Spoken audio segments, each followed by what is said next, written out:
have a health alert tonight. Doctors say COVID cases are rising here in the Commonwealth. It's a trend that experts expect to continue into the fall. WFXR's Anna McDougall spoke with Dr. Cynthia Morrow from the Roanoke City and Allegheny Health Districts to learn more about this situation. She joins us now live. Anna, what did Dr. Morrow tell you? Kathleen, good evening. Well, VDH says that in just our local area, within the last week, we've seen 250 reported lab cases of COVID-19. And Dr. Morrow says she suspects the total number of cases is actually much higher than that.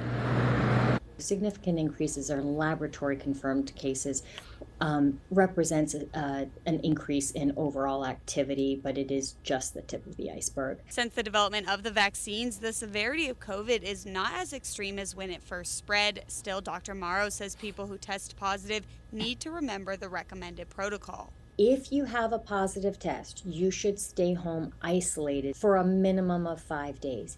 If you're improving after those 5 days, it's okay for you to come in isolation as long as you can wear a tight-fitting mask for the next 5 days. And with school being back in session, Dr. Morrow also predicts an increase in cases within schools. Local school districts say they are taking steps to keep kids safe. Roanoke County Public Schools said in a statement that it will continue to follow VDOE and VDH guidance, requiring that students who test positive stay home for 5 days. They can return after that time only if they have no lingering symptoms. The district says after that initial 5 days, they are encouraged but not required to wear a mask. Back in 2020, Lynchburg City Schools developed a plan with local health experts to continue in-person education while keeping faculty and students safe. It was recently updated. It says the district will work to monitor and report any COVID cases. Masks are encouraged but not required. It is really important to us that schools reach out to us if they are seeing clusters of cases. A new variant is also at play with the rising COVID cases. BA.2.86 or Pirola is similar to the Omicron strain, according to VDH. This new strain is really a takeoff, spinoff of the Omicron strain, and we do have vaccinations that were for that one. Doctors recommend speaking with your primary care physician about making sure you are up to date on all your vaccines.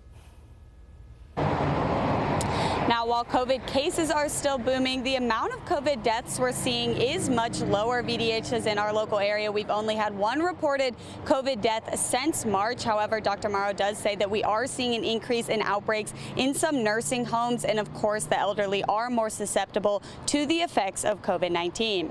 Live in Roanoke, Anna McDougall, WFXR News.